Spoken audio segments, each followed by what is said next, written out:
thank you very much. Thank you. Thank you, Pam, very much. What a job you're doing. And it's a true honor to be with you today. This is a storied hall, if there ever was one. And based on the crowd, I think we broke the all-time record. But as we begin a proud new chapter in the chronicles of American justice, this really is something. We're turning the page on 4 long years of corruption, weaponization, and surrender to violent criminals, and we're restoring fair, equal, and impartial justice under the constitutional rule of law. And you're the people that are doing it. Very, very proud of all of you. Under the Trump administration, the DOJ and the FBI will once again become the premier crime-fighting agencies on the face of the earth. People ask me, what am I going to do about law enforcement all the time? The fake news back there, they're asking me that all the time. What am I going to do? And when are you going to do it? And I answer them by saying I've already done most of it by appointing the people that I've appointed. They're sitting right here. They've done most of it. I don't do it. They do it. Right, Pam? I think, oh, you are so tough. They just don't know yet. Let me begin by congratulating the incredible people who will lead these historic reforms. And we start with somebody that you just saw, Pam Bondi. She's extraordinary, and I've known her very well for a long time.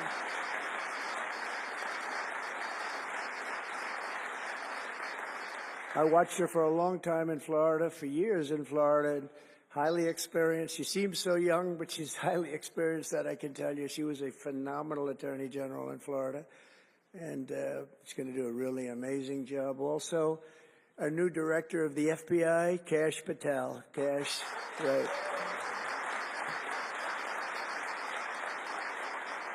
A man that I'm very proud of. I've known him and Emil for a long time under tremendous pressure. I saw these guys under some of the most corrupt judges. It's not even imaginable how corrupt they were. And these guys never wilted. They were not shy. They fought. They weren't afraid. And they were brilliant. Deputy Attorney General Todd Blanche and Principal Associate Deputy Attorney Emil Beauvais. And thank you both very much. Right. Great people. They're great people. The Chief of Staff, who's so highly respected, Chad Mizell. Thank you, Chad. Chad? Thank you, Chad. Our next administrator of the DEA, Terry Cole. Terry? Thank you, Terry. Good luck. Going to do great. Senior counsel to the Assistant Attorney General for Civil Rights. Boy, I've been watching him on television last couple of weeks. He is really a tough one, and he's a great one. Leo Terrell, you watch how good he's going to be. He's going to be so good. Thank you, Leo. Great guy. Assistant Attorney General of the Antitrust Division, who's got an incredible reputation. She'll do very, very well. Gail Slater. Thank you, Gail. Good luck. Great job. Now, we're joined by many, many great friends and terrific friends, and I won't be able to, too many to name, but some that I just see very quickly. General Flynn, thank you for being here. Here's a man who went through hell, by the way, and he shouldn't have. He's a patriot. He went through hell. We're also pleased to be joined by Senator Chuck Grassley and House Majority Whip. Where's Chuck? Hi, Chuck. House Majority Whip Tom Emmer. Tom, great job you're doing. Representative Guy Reschenthaler, one of the toughest names to say, but I got it perfectly, I think. And State Attorney General Ken Paxton, thank you very much. Thank you very much. Somebody who was with us early on, and she's really become a big star and very popular, Brenna Bird. Thank you, Brenna. Thank you very much. Steve Marshall, Alan Wilson, James Othermeyer, Chris Carr, Dave Sunday, Marty Jackley, as well as White House Deputy Chief of Staff, Stephen Miller. What a man Stephen is. Become a big star. Right, Emil? Steve Miller. Steve has been something very special.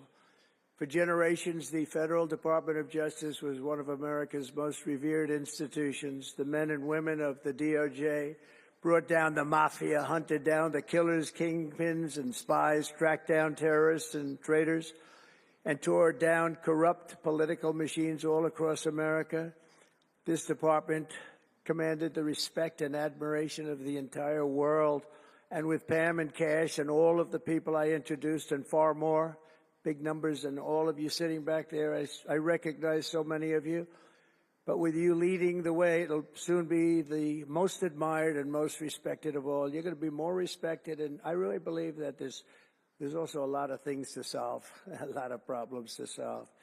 But that's going to put you in the upper tier and maybe the top tier, and I believe that's going to happen. I'm so proud of the people in this room. But first, we must be honest about the lies and abuses that have occurred within these walls. Unfortunately, in recent years, a corrupt group of hacks and radicals within the ranks of the American government obliterated the trust and goodwill built up over generations. They weaponized the vast powers of our intelligence and law enforcement agencies to try and thwart the will of the American people. You remember the 51 intelligence agents that said, as an example, that Hunter Biden's laptop from hell came from Russia, when they knew it came right from his bedroom. They knew that. It was a big lie, and they knew it so well.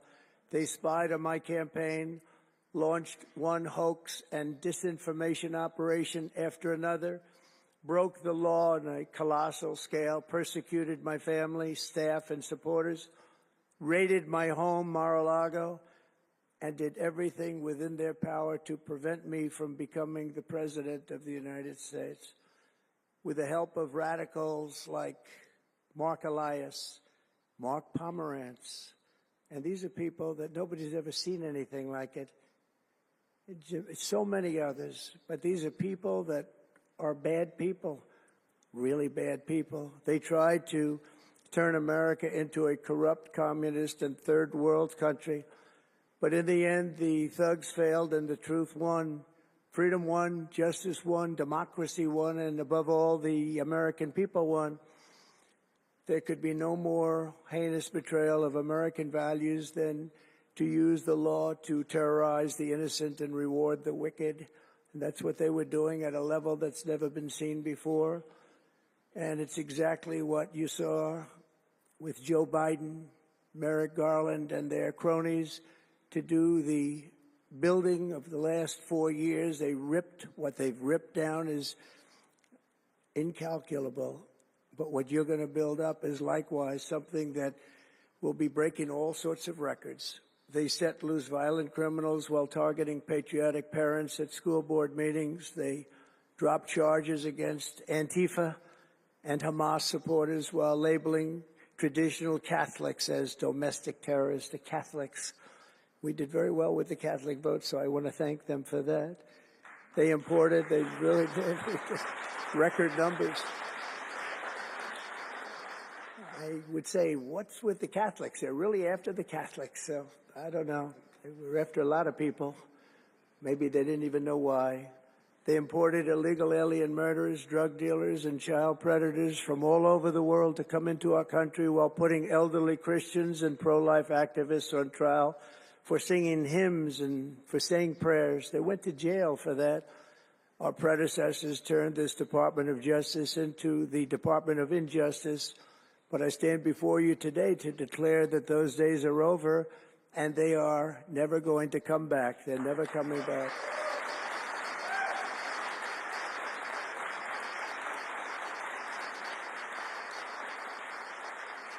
So now, as the chief law enforcement officer in our country, I will insist upon and demand full and complete accountability for the wrongs and abuses that have occurred.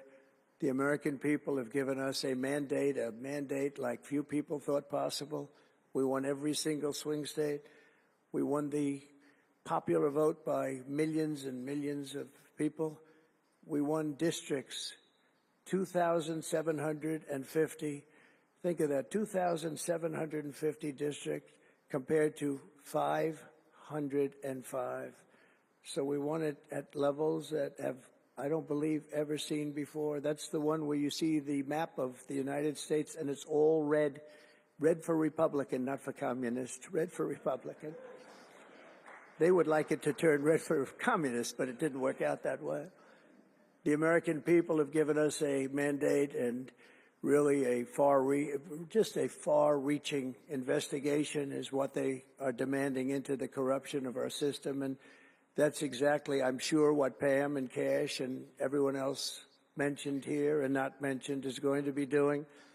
We will expel the rogue actors and corrupt forces from our government. We will expose and very much expose their egregious crimes and severe misconduct, of which was levels you've never seen anything like it. It's going to be legendary. It's going to also be legendary for the people that are able to seek it out and bring justice. We will restore the scales of justice in America, and we will ensure that such abuses never happen again in our country. And that's why on day one I signed an executive order banning all government censorship and directing the removal of every bureaucrat who conspired to attack free speech and many other things and values in America. My administration stripped the security clearances of the disgraced intelligence agents who lied about Hunter Biden's laptop from hell. We revoked the clearances of deranged Jack Smith, Alvin Bragg, Letitia James, and the crooked law firms that aided their partisan persecutions. And I went through it. These are state and city courts, and the corruption is unbelievable. We also terminated the clearances of the Biden crime family and Joe Biden himself. He didn't deserve it. In fact, he was essentially found guilty, but they said he was incompetent, and therefore let's not find him guilty, I guess. Nobody knows what that ruling was, but I didn't want any part of it. I think I would have rather been found guilty than what they found with him. They said he didn't know what the hell he was doing, and therefore he's let him go. I said, you know, I'd rather be convicted, Pam. I think that was not, I said, please convict me, don't say that. I pardoned hundreds of political prisoners who had been grossly mistreated. We removed the senior FBI officials who misdirected resources to send SWAT teams after grandmothers and J6 hostages. And it was a great honor for me to fire, I will tell you this, a great honor to fire James Comey. A great, great honor. That was nothing. There was no better day. A lot of people said, oh, that's too bad you did that. And they said that's going to be, and you know what? A year later, they said that actually saved the administration because the level of corrupt things that we learned after that turned out to be that they were doing, in fact, really bad things. He was a terrible person, did terrible things, and persecuted people, and all in the guise of being an angel, but he wasn't an angel. We created a brand new DOJ task force and anti-Christian bias. And under Director Patel, we're getting the FBI agents out of the headquarters in Washington, D.C., and back on the streets in pursuit of dangerous criminals where they belong and where they want to be. And, you know, you have that big FBI building, and it's a very big building, and they were going to build an FBI headquarters 3 hours away in Maryland, a liberal state, but that has no bearing on what I'm about to say, but we're going to stop it. Not going to let that happen. We're going to build another big FBI building right where it is, which would have been the right place because the FBI and the DOJ have to be near each other. You can't that's one thing I did learn from this persecution. The FBI and the DOJ work together. Now, in my case, they work together for bad purposes, but they do. They were always together. So how can you have one that's 3 hours away? But one thing I said to Cash, well, we're going to get a great building built. It's going to be a magnificent building. He said, sir, we don't need that kind of room. I said, what do you mean? He said, I'm just going to take a old Department of Commerce building that's about 25% the size, and that's what I need. We're going to have the best staff that you've ever seen, and that's what I need. It's in a nice location, but I don't need that big building.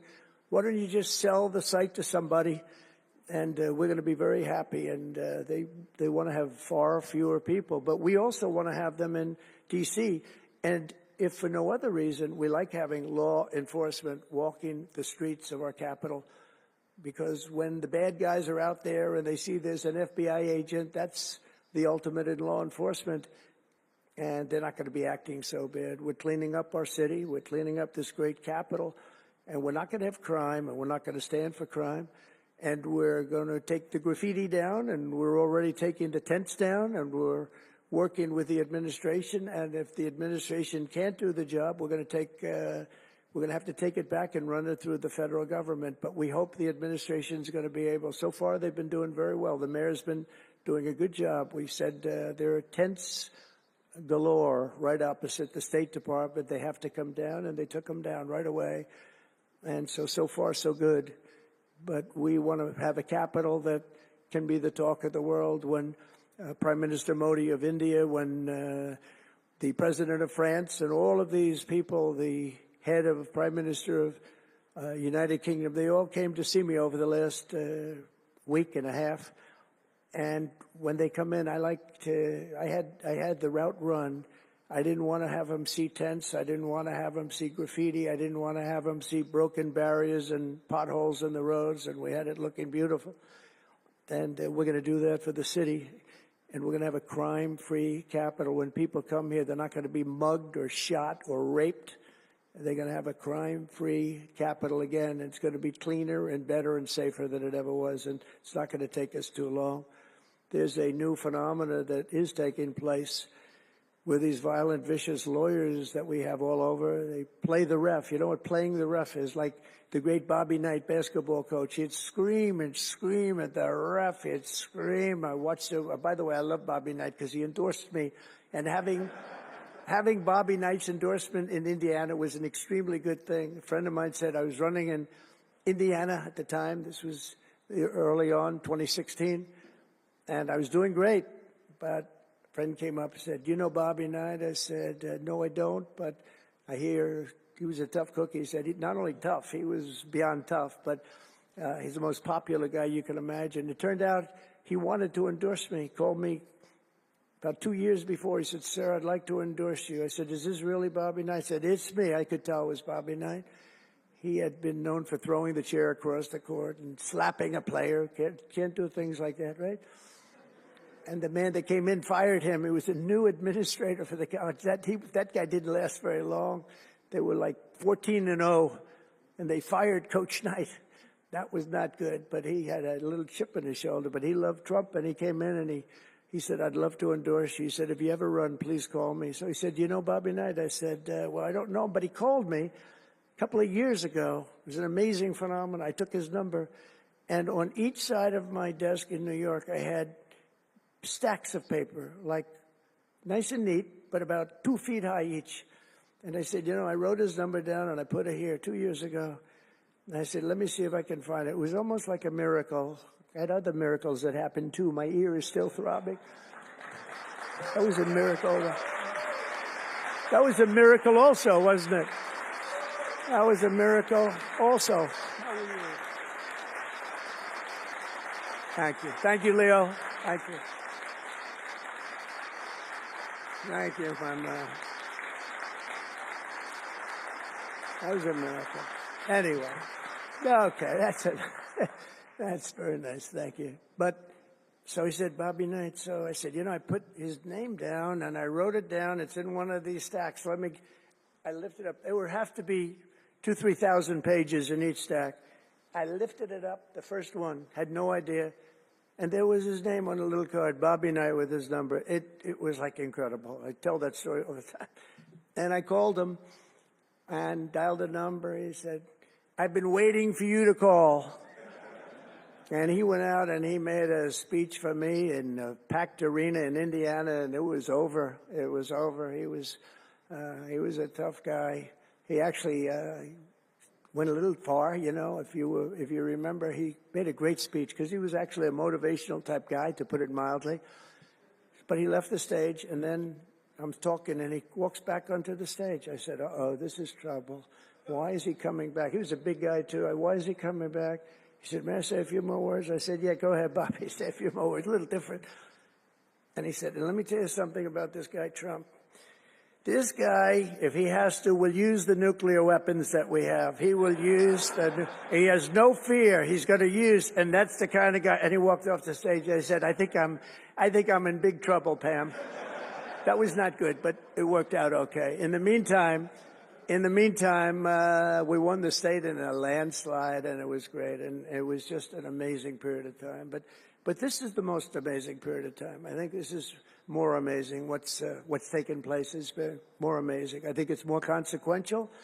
And if we do the job, one of the big media outlets said what we did was the most consequential election in the last 129 years. Well, if we do the job that we're all capable of doing, I think it's going to prove to be that and then some. And that's what we want to do. We have a real big shot at making this country so great, so great. What happened to our country was so sad. What they've done in 4 years to our country with the borders, with Afghanistan, the most embarrassing period of time, allowing the Russian situation, was never going to happen, with Ukraine, allowing October 7th to happen, would have never happened, because under me, Iran was totally broke. They had no money. They weren't giving any money to Hamas or Hezbollah. It was totally broke. But allowing inflation, look at what inflation's done to people, been so devastating. And now you see that, by the way, price of eggs is down 35% in the last week and a half. We're doing a good job. Brooke is doing a good job. Brooke Rollins and everybody. And inflation's down, interest rates are down, gasoline has come down to a level that we haven't seen in a long time. All things that we wanted to do, because then everything else is going to be coming down. We want it to come down. We want bacon to come down, and groceries, a term I used to use. It's sort of an old-fashioned term, but I used to use it on the campaign trail. Those last 90 perfect, beautiful days, we just hit it. And I want to thank Susie. You have done a great job, Susie Wiles. Great job, Susie.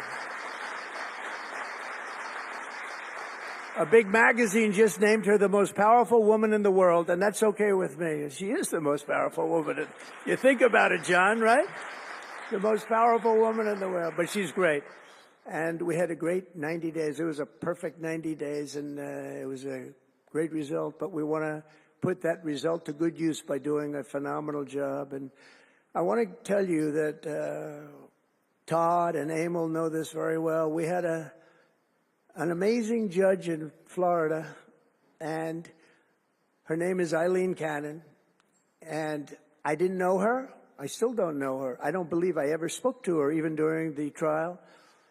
But I did appoint her, federal judge. And these fake lawyers, these horrible human beings, were hitting her so hard, public relations-wise. They were playing the ref. I don't think it's legal. I don't think it's legal. They might as well go out and just shout it in a courthouse. They were saying she was slow, she wasn't smart, she was totally biased, she loved Trump. I didn't know her, other than I saw her the couple of days that I was in court, and I thought her decorum was amazing. Anything bad they could say, though, they were saying about her, it was whatever they could say bad about a human being, all made up. Because actually she was brilliant. She moved quickly. She was the absolute model of what a judge should be. And she was strong and tough. And how do you get them to stop if you're a judge? How do you get them to stop with the playing the ref? Bobby Knight would play the ref. That's why I brought up the Bobby Knight story. He would play the ref. He'd scream at the ref. He'd scream so hard. Oh, boy, it was terrible, actually. And the people would come up, his assistant coaches would come up to players. Coach, don't do that. Don't do it. He said he's not going to change his tune, Coach. He called it. He's not changing. I don't care. And he's screaming. That's when he threw the chair. He starts going crazy. And he said, no, he's not going to change this time, but he's going to change for the next play. And sure as hell he did. You know, Bobby, by the way, had the last undefeated team in basketball. And relatively speaking, you know, he had that team. He always had a team. He never had that. Well, he had a couple of great players, obviously, some top NBA players, but very few relatively. He had a team, but he won the national championship 3 times, but he had the last undefeated team in basketball. And he would play the ref, and he would scream at him. He knew exactly what he was doing. They're doing the same thing. He said, no, he's not going to change now, but he's going to change for the next one. That's what he wanted to do. He wanted to scare the hell. They wanted to scare the hell out of the judges, and they do it. And how do you stop it if you're a judge? Because you want to go home, you have a family, you have children, and the New York Times will write whatever these people say, and the Washington Post, and the Wall Street Journal, and MSDNC, and the fake news CNN, and ABC, CBS, and NBC, and they'll write whatever they say. And what do you do to get rid of it? You convict Trump. All you have to do is be really tough on him and ultimately convict him, and they leave you alone. It's totally illegal what they do. I just hope you can all watch for it, but it's totally illegal. And it was so unfair what they were doing to her. But they do it all the time with judges. But in her case, she was very courageous, and it only made her angry. Wouldn't you say? It just made her angry. She didn't like it. A lot of them say, oh, please don't say that about me. My family, what's my husband going to say? What's my wife going to say, or my kids? Please don't say that. And it had absolutely no impact on her in the case against me, which was a case, I will not use a bad word. I promised my wife I would never use a bad word, so just a little bad. The case against me was bullshit. And she correctly dismissed it. She correctly, look at Emil, he's looking, that's interesting.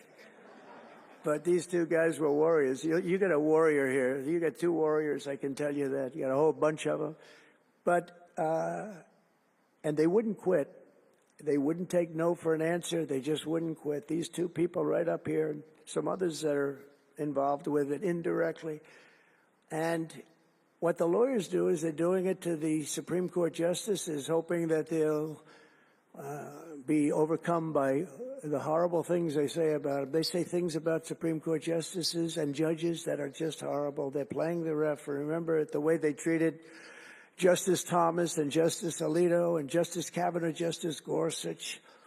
Chief Justice Roberts gets treated unbelievably badly, and they're hoping that they can sway them to go along because, again, what do? They're humans. You know, like it would be wonderful if everybody was just a perfect computer machine. But they're not. They're humans. And they don't want to be accused of many, many things, including gross incompetence. They don't like it, and they don't want it. There's not much they can do about it. You know, they're in a position they can't really fight back really very well. And so what they do is sometimes they get weak. I would say a majority, maybe, of the times. That's why I'm so impressed with Judge Cannon in Florida, how strong she was, how she held up. It actually made her more resolute than anything I've seen. I mean, it was amazing because they were hitting her so hard. It was so sad to watch this. But it's sad what they do to other judges. It's very sad what they do to the Supreme Court. And a lot of the judges that I had, if you look at them, they take tremendous abuse in the New York Times and the Washington Post, all of the different networks. They take such abuse. And honestly, very simply, they're afraid of bad publicity. They don't want bad publicity. And it's truly interference, in my opinion, and it should be illegal, and it probably is illegal in some form. There's no difference than speaking to a judge or shouting to a judge or doing whatever you have to do in a courthouse. They're doing it behind the back. They're usually doing it anonymously. They're saying anonymously, off the record, the judge is no good, but everybody knows where it's coming from. And it's totally coordinated. It's a campaign, and it's by the same scum that you have been dealing with for years, like guys like Andrew Weissman, deranged Jack Smith. There's a guy named Norm Eisen. I don't even know what he looks like. His name is Norm Eisen of Crew. He's been after me for 9 years. Now, Crew is a charitable organization. And the reason I'm saying this, Todd, is I'm only going to get one chance to say this. But these are bad people. I don't know who he is. I don't know what he looks like. But everything I read is Norm Eisen of Crew. And Crew is a charitable organization. And that's a political thing. His sole life is to get Donald Trump. And he's been vicious and violent. and he's trying, and he probably had pretty good success over the years. But with me, how did he do? I think I'm president. Am I here because I'm president? But we had to take all of that abuse. Even during the trials, we had to take tremendous abuse. Like, you know, these wonderful guys, they're not legitimate people. They're horrible people. They're scum. And you have to know that. And you're going to have these cases where you can't allow yourselves to be deflected. You just can't let it happen. You have such a higher calling. And I believe that CNN and MSDNC, who literally write 97.6% bad about me, are political arms of the Democrat Party. And in my opinion, they're really corrupt and they're illegal. What they do is illegal. It makes no difference how big a victory I had. I can have the biggest victory in history. It makes no difference what kind of a failure the other side has. These people are going to go after me. And I said it during the other night, during the big speech on Tuesday night.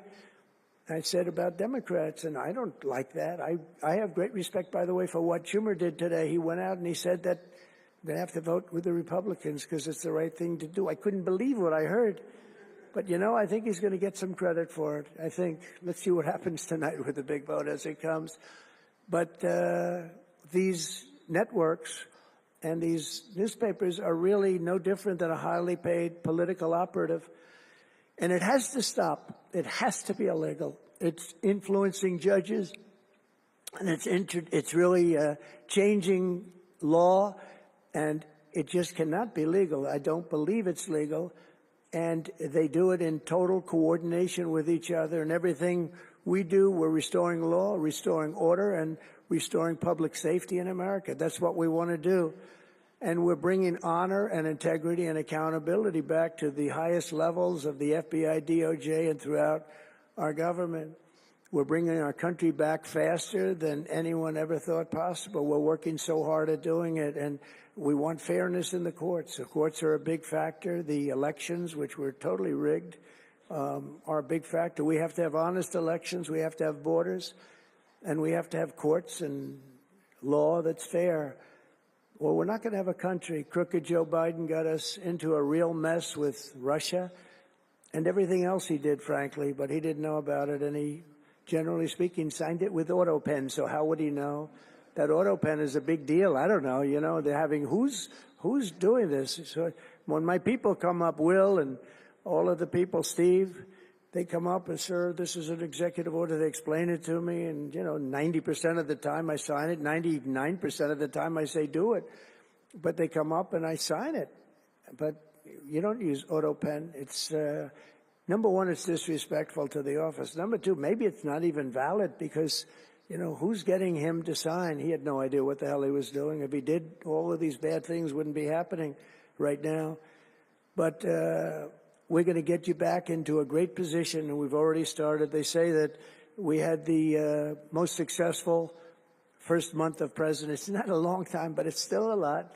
It's like if you're a golfer, sinking a 3-foot putt on the first hole gives you confidence to sink something on the second hole. But if you miss that first putt, you don't like to have the putt on the second hole and the third hole. It could be a very bad experience. It's nice to get that first month, and now we have more than a month. Now we have a month and a half, and it's going really, really well. I can tell you as a little secret, although the cameras are blazing back there, so it's not that much. But I think we're doing well, as you have been hearing about Ukraine. I think we're doing now well with Russia. We're speaking with President Putin. We want to get the war over. Not only have we spent maybe $350 billion to Europe, think of that, $350 billion to $100 billion, and yet we're across the ocean far away, so it shouldn't have been that way, but Biden let that happen too. And we're getting a deal where we're going to get that back, but much more importantly are the lives that we're talking about. On average, 2,000 young people are being killed every single day. Now, they're not from here. They're from nowhere close to here, but they're young people. They're human beings, and they have parents. They have sisters and brothers, the mothers and fathers, the friends and the families and the towns where they grew up. And they're losing, on average, 2,000, even 2,500 a week. and I want to get it stopped. And we've had some very good calls today with Russia and with Ukraine. They've agreed for a ceasefire if we can get it with Russia, and it's not easy. It's a tough one, but I think we're doing it. And as the Secretary General said yesterday of NATO, a terrific guy, he said without Trump we wouldn't be talking about it. It would just go on for years, and millions of people have been killed, but millions more people would be killed. And he said it was a great honor. Without me, it would just keep going on. We're looking for the ceasefire now with Russia, and we've had some very good talks about it. We've had some very good responses. And I can tell you that there was a case where there would have been no war if I were president, and it's just 100% would not have happened, would never have happened. I used to speak to President Putin a lot about it. I said, don't do it. Don't do it. I won't tell you what the consequence was. I won't tell you what he said. But if he believed even 5% of what I said, then he would say, I'm not going to do it. And I think he did. But we had a good relationship, and we had a professional relationship, and his respect for this country. And I think we've had some very good results. So, I haven't been able to say that to anybody else. I haven't wanted to say it until just before I came here. I got some pretty good news. So, but we have to see what happens. It's still a long way to go. The fighting is unbelievable. Russia has a large group of Ukrainian soldiers, as we speak, surrounded and in grave danger. They've been able to surround them. They're in grave danger. Biden should have never let this war happen. First of all, you don't want to pick on somebody that's a lot larger than you, even with the money. There's a lot of money that we gave them and a lot of equipment. We make the best military equipment in the world, but even with all of that, it's unbelievable. Right now you have a lot of Ukrainian soldiers that are encircled and in grave danger, and I've asked them not to kill those soldiers, please, not to kill those soldiers. We don't want them killed. It's such a shame to see what's happened. A thing like that would have never happened. Inflation would have never happened. October 7th would have never happened. Israel, Iran had no money. They were totally broke. Think of it. They had no money to give to anybody. They were totally broke. And within a short period of time, as soon as Biden came in, he took out all the sanctions. In China and everybody else that wasn't buying oil from Iran was buying it at levels that they never spent before. And it was a sad thing. And if you look at Afghanistan, that was probably what got Putin started, because when he looked at how horribly we looked, I think the most embarrassing day, not that we got out because we were getting out. I would have been out faster than them. I was the one that got it down to the right level. But we would have kept Bagram, the big Air Force base. We would have kept it. Right now, China occupies Bagram. And the reason we would have kept it is because they were 1 hour away from where China has and builds its nuclear missiles and weapons. And they gave that up. At the dark of night, they left the lights on, and they left the dogs behind, by the way. A lot of people say, what about all the dogs? They had a lot of dogs, and they left the dogs behind. And what a shame. What a shame. The way we got out, I think it was the most humiliating time in the history of our country. The way it happened, not that we were getting out because we wanted to get out, but we would have gotten out with dignity and strength. And what a difference a rigged and crooked election had on our country when you think about it. And the people who did this to us should go to jail. They should go to jail. So I just want to say God bless America, because we have to say God bless. We're lucky we're still here, frankly. And this whole thing could lead, I think we have it. But this could lead to World War III very easily. Could very easily lead to World War III, but I think we're in pretty good shape. A lot better than we were before we got involved, that I can tell you. That was heading into World War III territory, and that would have been a war like no other because of nuclear weapons and other types of weapons that people you don't even want to know about. But as many of you do know, well, we're focused on persecuting, and these people were really focused on persecuting Republicans. The last administration presided over the worst increase in violent crime in our country in many, many decades. We had levels of violence and crime, and a lot of it had to do with the illegal immigrants that came in. Remember when I used to complain about it? Because I knew how tough they were, how mean they were. And they said, no, people that come into our country are all wonderful people. No, they're not wonderful. These are stone-cold killers. These are killers they make our killers look nice by comparison. They make our killers look nice. These are rough, tough people with the tattoos all over their face. Historically speaking, I don't want to discriminate against anybody, but historically speaking, they're not going to be the head of any major bank that we know of. These are rough people. These are rough killer people, and they allow them in by the millions. In major cities like New York, Chicago, and Washington, mothers can't walk their children to the park without fear of being shot or killed or raped or anything. Women can't ride the subway without worrying that a hoodlum will shove them onto the train tracks. In New York, it's happened twice in the last couple of weeks. They're standing there, perfect Wall Street gentleman in one case, and another person who was a worker, good worker, electrician, gets pushed into a train going 45 miles an hour just prior to the train, not stopping, going to go through that. I know the stations very well. I used to take the subway. I used to feel safe when I was young. My parents would drop me off at the subway. I'd take the subway to my school. Can you believe it? Today, they wouldn't be doing that. And we want to get a country back maybe where you can do that again, Pam.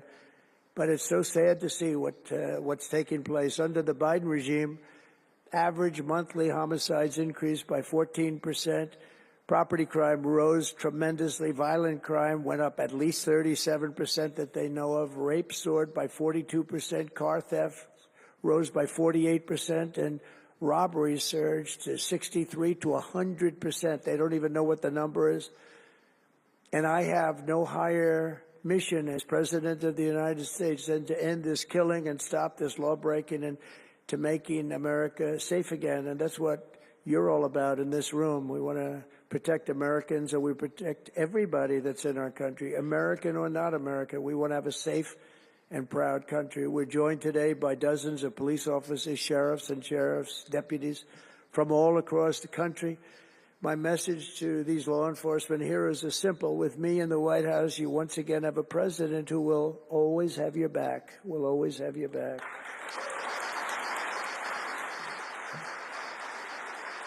Thank you, Paul.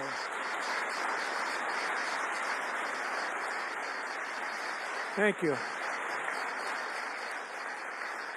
That's a lot of good-looking people. I will tell you, I feel safe. I'm glad you're in the room. I feel even safer. It's a lot of great people. On day one, I signed an executive order directing Attorney General to ensure that anyone who murders a police officer immediately, with as fast a trial as we can have, gets the death penalty.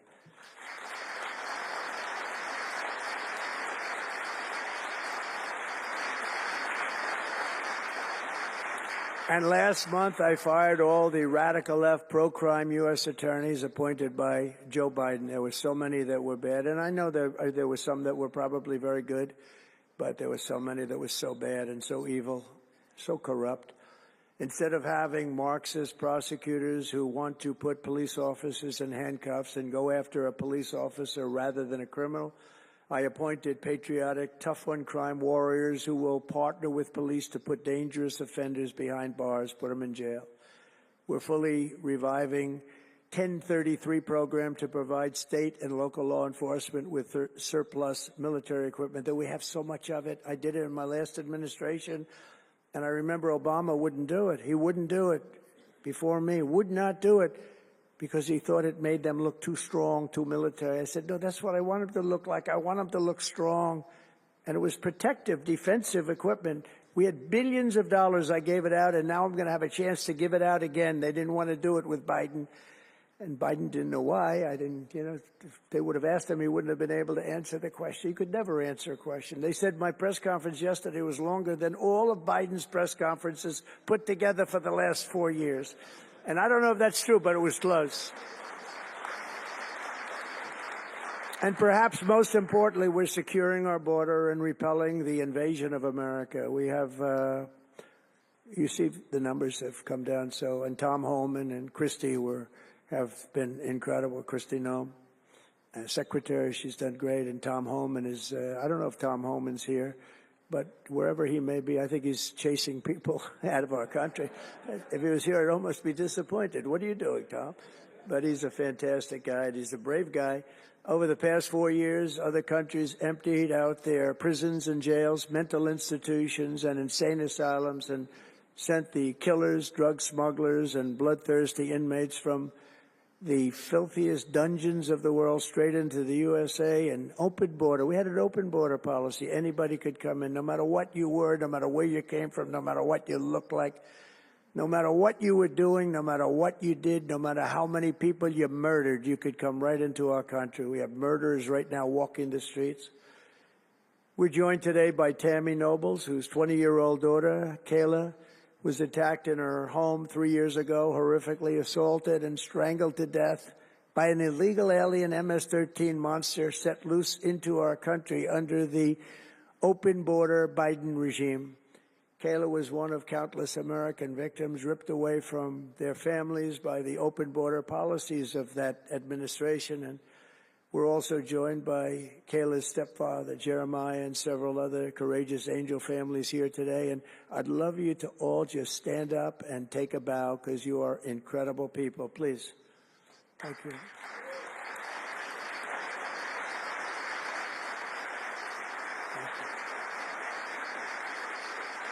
Thank you.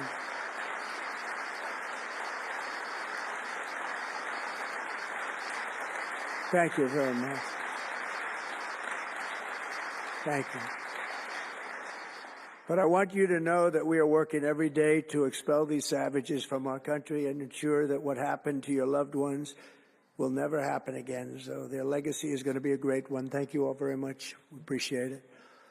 On day one of my administration, I declared a national emergency on our southern border. In our first full month in office, we achieved the lowest level of illegal border crossings ever recorded, okay? Even lower than 4 years ago. For years, Democrats and the media kept saying that we needed new legislation. We had to have new legislation. We needed it immediately, and I never had legislation. I had the best border in the history of our country for almost 4 years. And by the time I got out, we had the lowest numbers ever. My favorite chart of all time was brought down that day. And on that chart said we had the lowest numbers ever. But it turned out that we really didn't need new legislation. All you needed was a new president.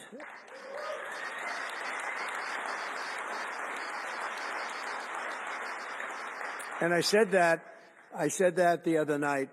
That's all you needed was a new president saying, close the borders, because the Border Patrol is unbelievable, ICE is unbelievable, and all of our law enforcement is just incredible. All of you guys are amazing, and the people of our country respect you and they love you, and a lot of times you don't hear that because you have to listen to the fake news back there, but they have great respect for you, so I just want you to know that. And you know, that includes our fire departments, too. They don't get spoken about enough. You know, they go into some of the areas I read where they're shooting them off ladders. Can you believe it? They go up to put out a fire, Leo, and they go and they shoot them off a ladder. It's just unbelievable. These firemen and women are incredible. So I want to put them in the same category because they're just incredible. I also like that the fact they voted for me like at 94%. So I have to mention them. I have no choice, right? But the truth is they're phenomenal people. The law enforcement, fire, everybody, they're phenomenal. Basically first responders, because that's what they are. They're first responders. And we're ending the migrant occupation of America. And what we're doing now is we're liberating our cities and our suburbs and our towns. And you see a big difference. I'm getting calls all the time from even leaders of other countries saying, sir, the whole world feels liberated now. It feels like there's a light over America, but there's a light over the whole world. I hear that so much. It's so nice to hear, too. And I feel it. I mean, I feel it. I look at it. I see the polls. I don't know if the polls are right, but they're certainly very good. I'll take them right now. It's amazing what's taken place in such a short period of time, really 6 weeks, but it's longer than that. It's really November 5th. I think that hopefully will go down, if you do your job great, it'll go down as the most important day, one of them at least in the history of our country. You know, July 4th was 1776, it was pretty important too. But let's see if we can top it. Can we top it? I don't know. That's a tough one, but we're going to try. But it will be one of the most important days in the history of our country. So I think, and I think everybody in this room wants that to happen. Last month, we officially designated MS-13 and Tren de Aragua. That's the Venezuelan gang, the toughest gang, they say, in the world, and the Mexican drug cartels as foreign terrorist organizations. That's a big deal. Nobody wanted to do that in the past.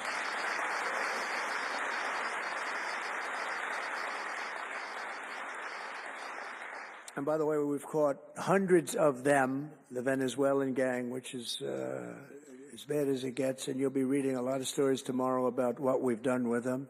And you'll be very impressed, and you'll feel a lot safer, too, because they are a vicious group. They went into Colorado. They took over areas of Colorado. They sort of were like me. They were in the real estate business, but they didn't go out and get financing. They just took over a building and kept it. And they said to the tenants, get the hell out of here. One man called the police, and they cut off his fingers. And they say, you call again, your other fingers, and you call a third time, and you're dead. These are tough people and bad people, and we're getting them out of our country. And some are so bad, we don't want to get them out. We have to put them in jail because we don't want to even take a chance that they can come back. Thanks to our efforts, Mexico recently handed over 29 of the biggest cartel leaders, including the depraved kingpin charged with the 1985 murder of DE agent Kiki Camarena. And that was a big deal, if you know. They've been looking for this person for years, many years, and we got him. This evil killer will be now prosecuted to the fullest extent of the law, and we know that, well, it's, let's put it this way, I have to be nice, it's a very strong case. We're stopping the criminals pouring across our borders at record levels, and we're also stopping the massive quantities of deadly drugs. In 2023 alone, drug overdoses killed more Americans in 12 months than they did during the entire decade between 1980 and 1990, so 10 times more, but it's much higher than that. More Americans died from fentanyl last year than died in the Korean War, or the Iraq War, the Afghanistan War, all of them combined. That's why I've placed large tariffs on Mexico, Canada, and China, and they will remain in place until these deadly poisons stop pouring into our country. And I will tell you, as soon as I put on the tariffs on Mexico, Canada, and China, unbelievable results have been seen in the last few weeks. Unbelievable results. They weren't happy about it. You probably read they weren't happy, but they are working like hell to end it. They weren't working very hard before I did that. With us today is a brave mother and advocate, Ann Fundner, who lost her beautiful 15-year-old son, Weston, to fentanyl. And Ann, if you would, I'd like to ask you to come up and say a few words, please. Thank you.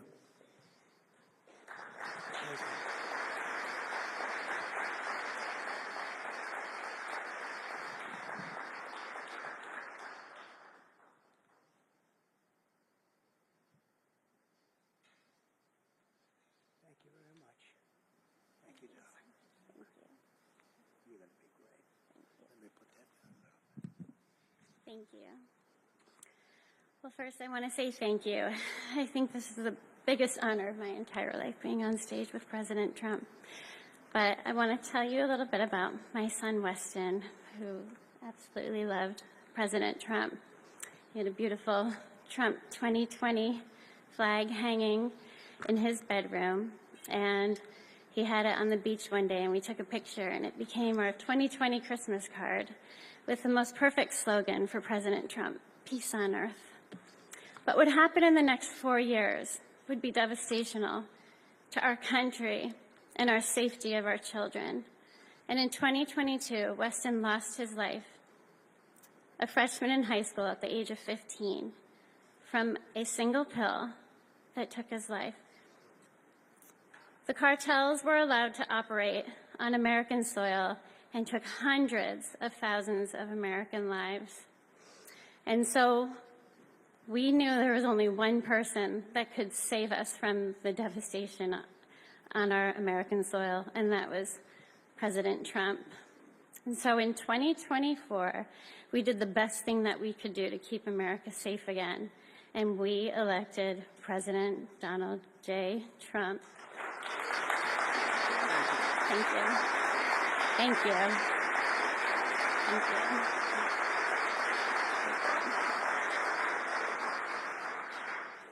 Thank you. And he's done everything that he has promised. We have a 98% decrease in border crossings. And he has labeled the terrorist cartels terrorist organizations. And he has instilled tariffs because there is no price on human life. And so I feel like I can speak for the entire fentanyl fighting community when I say thank you to President Trump, and thank you to Pam Bondi and everyone out here who is fighting this fight. God bless you. God bless you, President Trump. And God bless America. Thank you. He's up watching you. He's up there watching you. And he's so proud of Mom.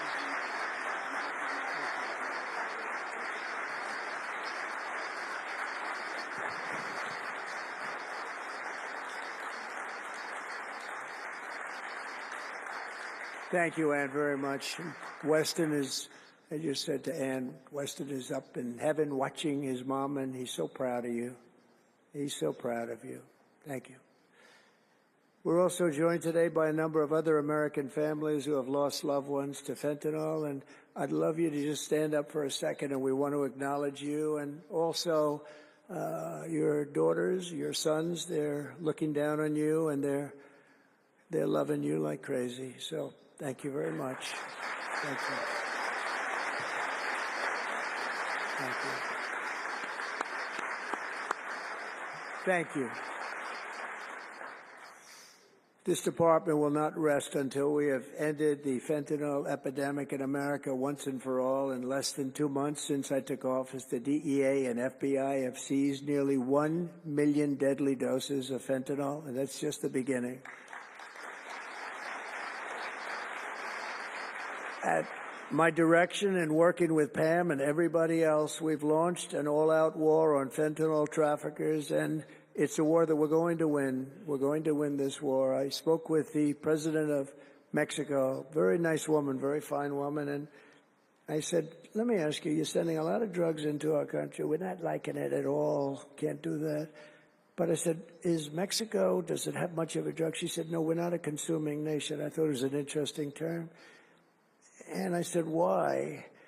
And which I've heard also, by the way, they're not a consuming nation. They distribute, but they don't consume. But I said, why are you not a consumer? Well, we're very close with family. I said, so we're very close with family, too. I mean, our families are being devastated, and we're just as close. Why else? She said, well, we spend a lot of money on advertising saying how bad drugs are. They're very rough ads. They show the skin falling off and the teeth falling out and going blind and losing hair and everything that these things do. That you look like you just came out of a horrible concentration camp. And she said it was they're rough ads. And it's not often that I feel I've learned something from a phone call, because I've had a lot of phone calls over my life. But I realized right then and there what a great idea that is. And we have hired Susie, a great person, who did a lot of our campaign work, and we've come up with an advertising campaign that's, I think, really incredible. More than anything else, it's terrible to watch. Terrible to watch. It's the only way it's going to work.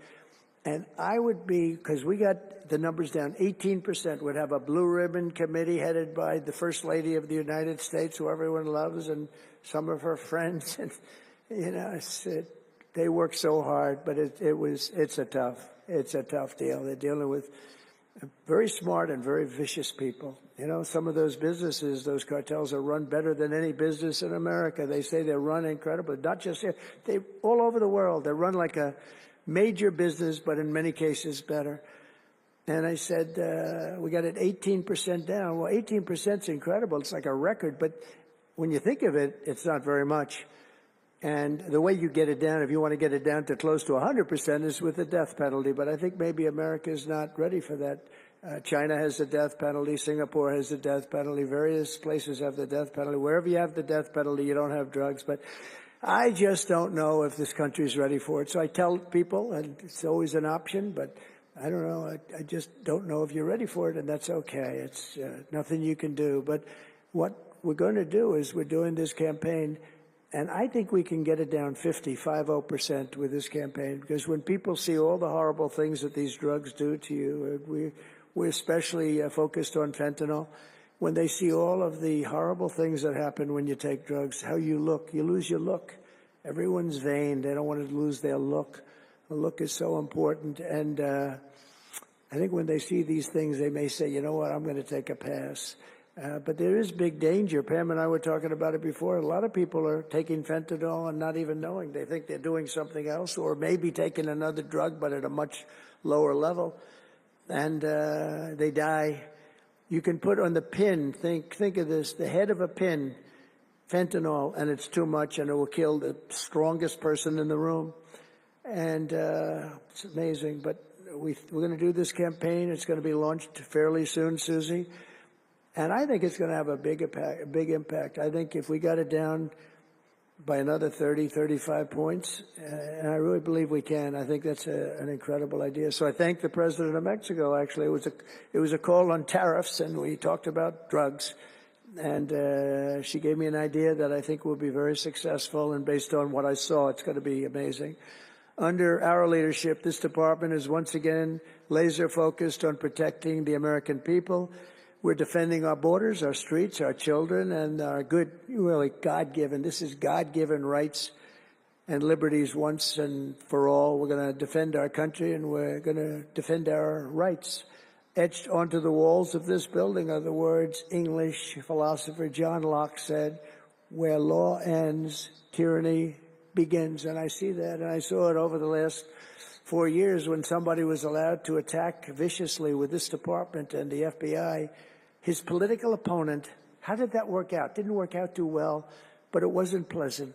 It wasn't pleasant. I was attacked by a political opponent, and probably it helped that I was attacked more than anybody in the history of our country. Alphonse Capone, the great Alphonse Capone, legendary Scarface, was attacked only a tiny fraction of what Trump was attacked. And maybe it worked out well. I don't know. If I had to give it up, I probably wouldn't, but only because I've gone through it.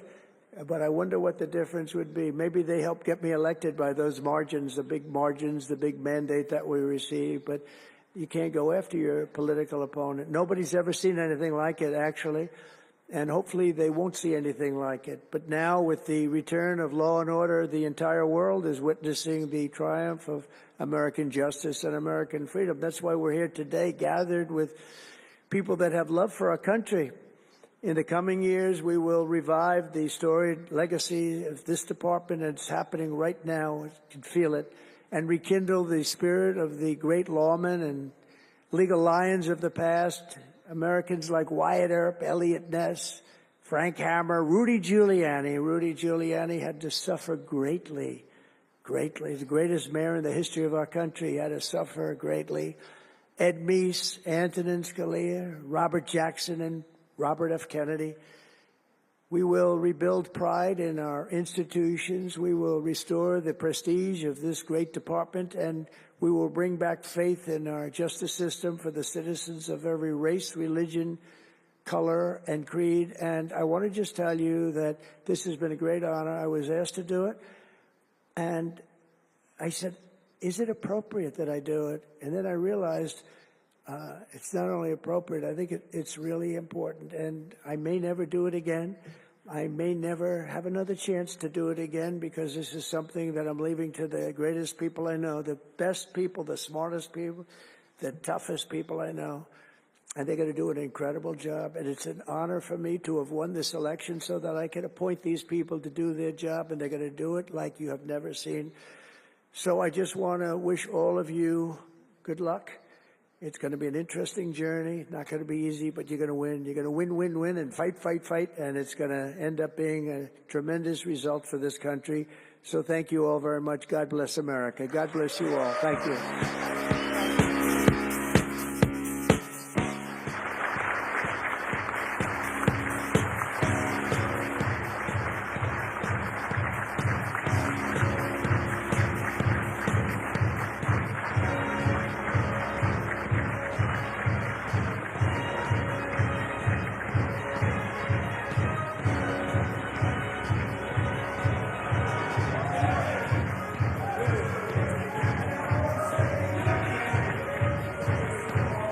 Please don't forget to like and subscribe. Black Westchester Magazine is the news with the Black point of view.